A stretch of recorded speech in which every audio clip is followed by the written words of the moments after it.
ètò jẹ́ ká yanjú ọ̀rọ̀ náà lẹ fẹ́ gbọ́. Ìránṣẹ́ Ọlọ́run MOA Dáre yóò máa fi ọ̀rọ̀ ẹ̀mí bọ́ wa. Jẹ́ ká yanjú ọ̀rọ̀ náà ká lè súnmọ́ Ọlọ́run.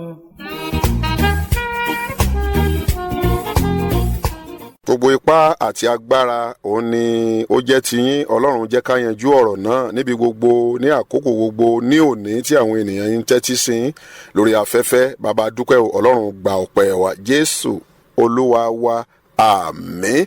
Mo wà nínú ìwé kìíní ti Mósè tí a ń pè ní Jẹ́nẹ́sísì. Orí 7 lè a ti fẹ́ ka ọ̀rọ̀ Ọlọ́run. A fẹ́ bẹ̀rẹ̀ kíkà láti ẹsẹ̀ 21 lọ síwájú díẹ̀. Book of Genesis chapter 7 from verse 21. Ó kà báyìí wípé gbogbo ẹ̀dá tí ń rìn lórí ilẹ̀ sì kú, ti ẹyẹ, ti ẹran ọ̀sìn, ti ẹranko, tí ohun gbogbo tí ń rákò lórí ilẹ̀, àti gbogbo ènìyàn. Gbogbo ohun tí ẹ̀mí ìyè wà ní ihò imú rẹ̀, gbogbo ohun tí ó wà ní ìyàngbẹ́ ilẹ̀ sì kú. Ohun alààyè gbogbo tí ó wà lórí ilẹ̀ lé a sì parun, àti ènìyàn, àti ẹran ọ̀sìn, àti ohun tí ń rákò, àti ẹyẹ ojú ọ̀run, wọ́n sì run kúrò lórí ilẹ̀.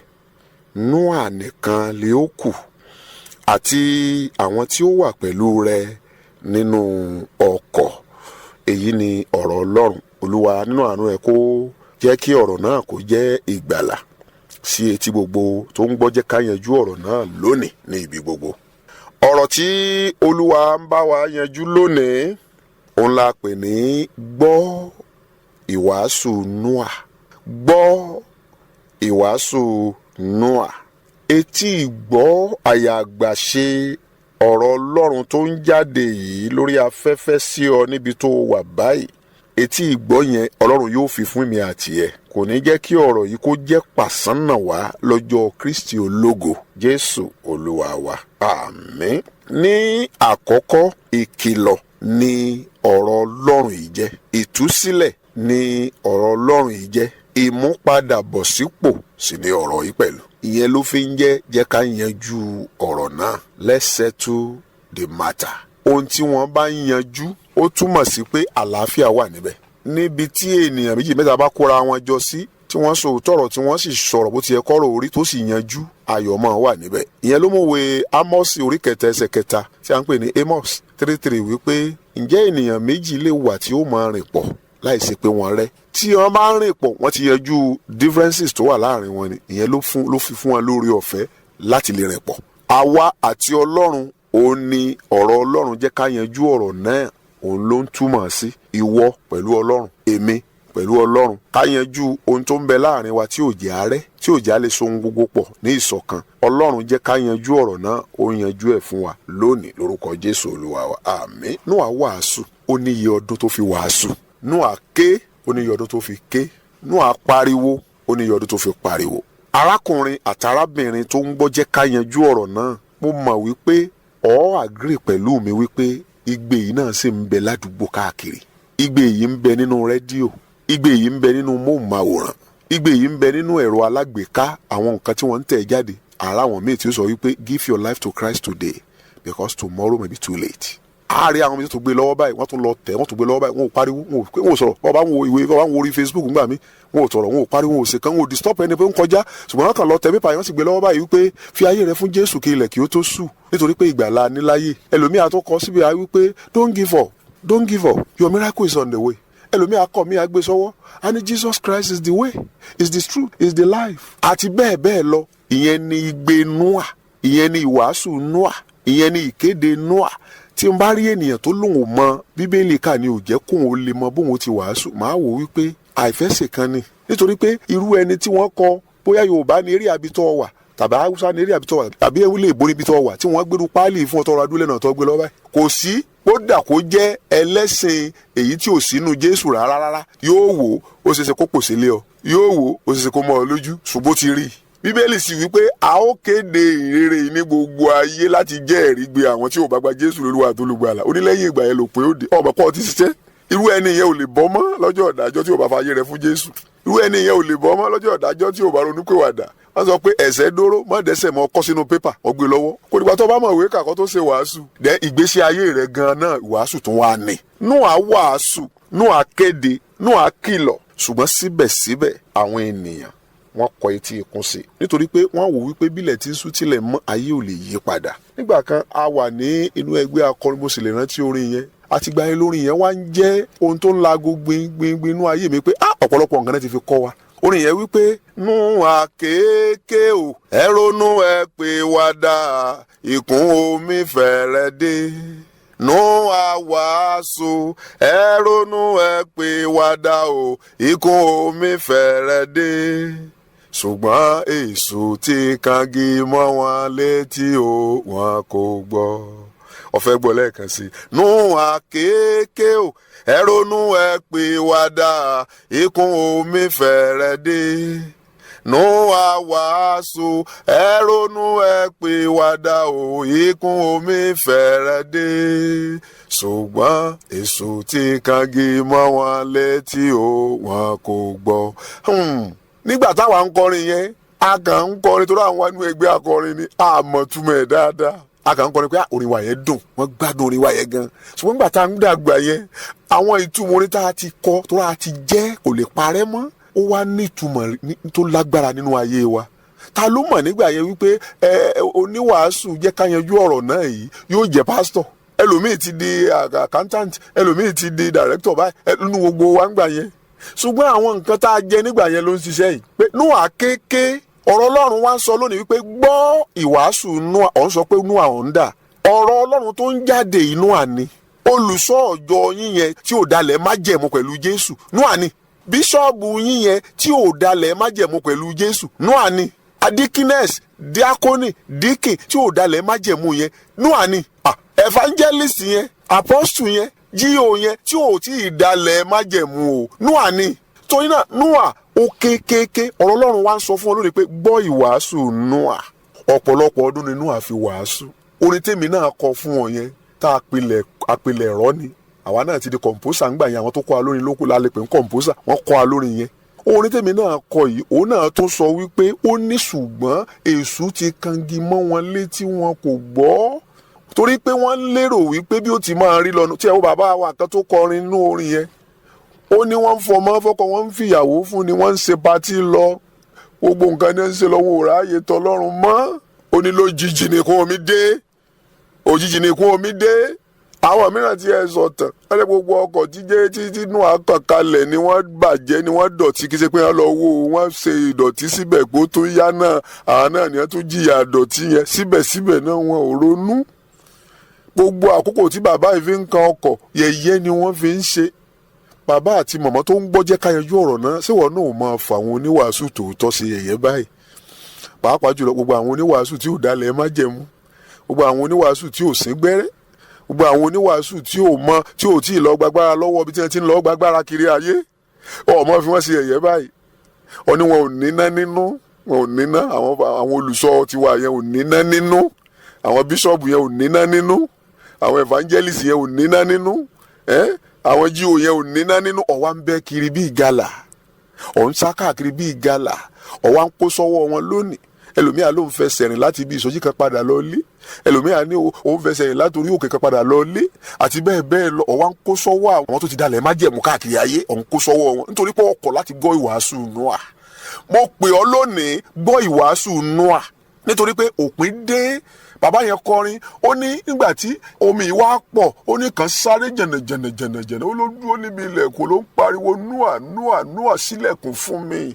Ó rántí pé fámìlì ìyá rẹ ni mí, ó rántí pé fámìlì bàbá rẹ ni mí, ó rántí pé àwọn ìyàwó rẹ àwa la fi wọ́n fún wọn gbà yẹn, àwa lànà rẹ.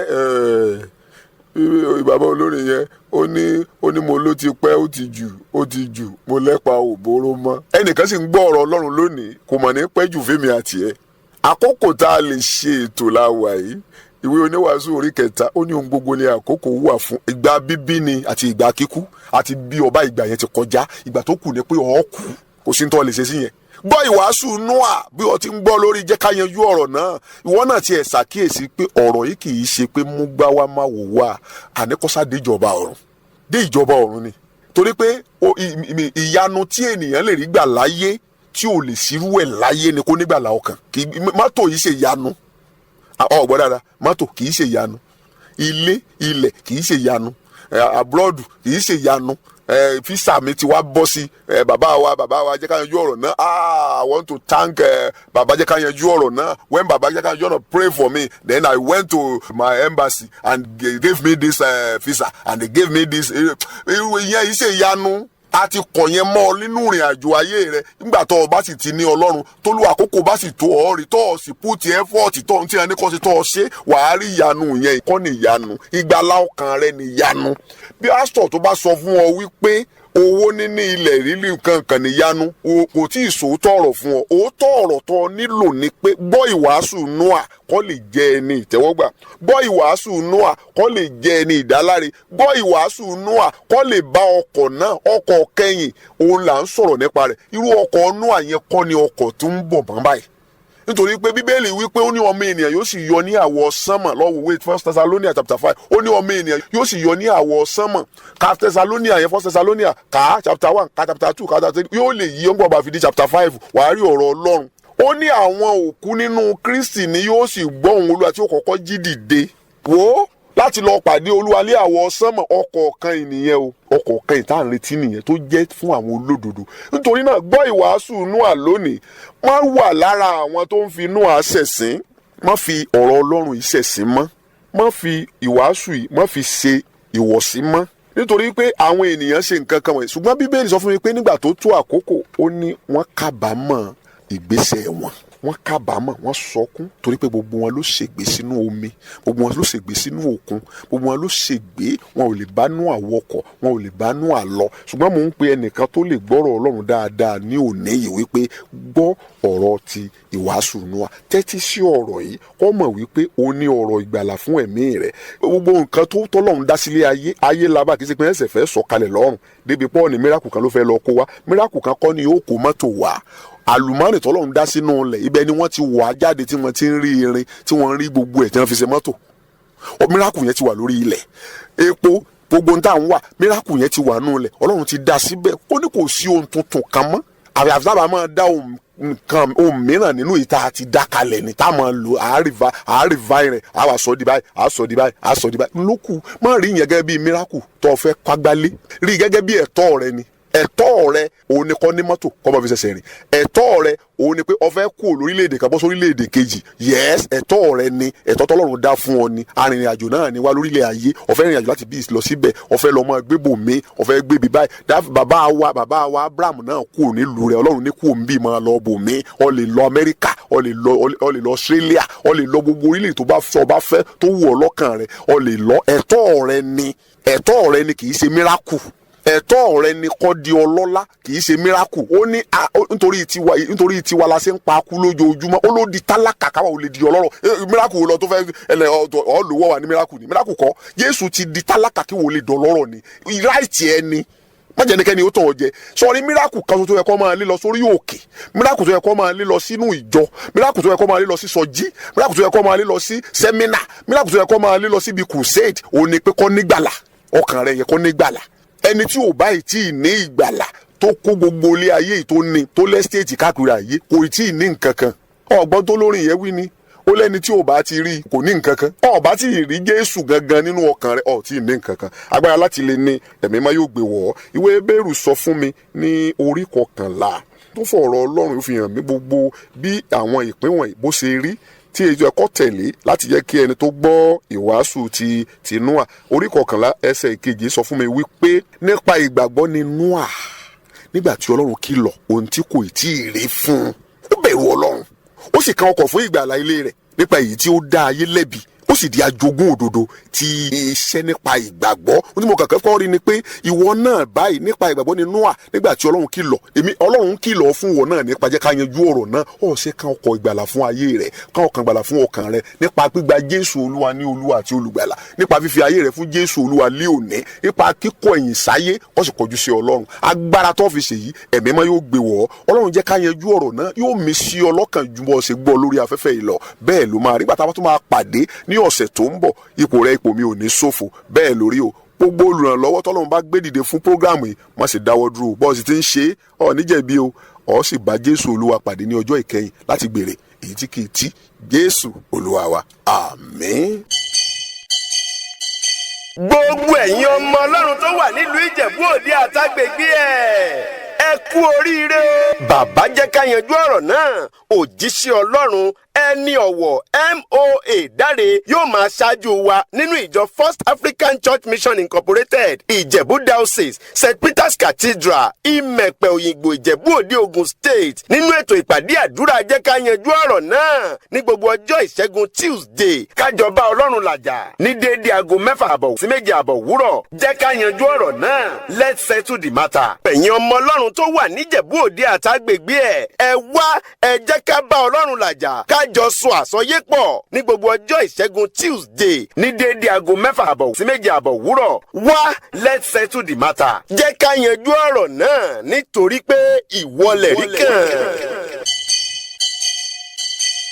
Ètò jẹ́ ká yanjú ọ̀rọ̀ náà lẹ gbọ́ tán láti ẹnu òjíṣẹ́ Ọlọ́run MOA Dáre. Ẹ pàdé ìránṣẹ́ Ọlọ́run MOA Dáre lọ́sẹ̀ tó ń bọ̀ ní dédé àkókò kan náà. Tẹ́ bá ní ohunkóhun tí ẹ fẹ́ mọ̀ nípa iṣẹ́ ìránṣẹ́ yìí ẹ pè sórí 0805 21 50 644 0805 21 50 644 tàbí 0803 69 16 153 0803 69 16 153. Àlàáfíà fún yín o. Àlàáfíà fún yín o.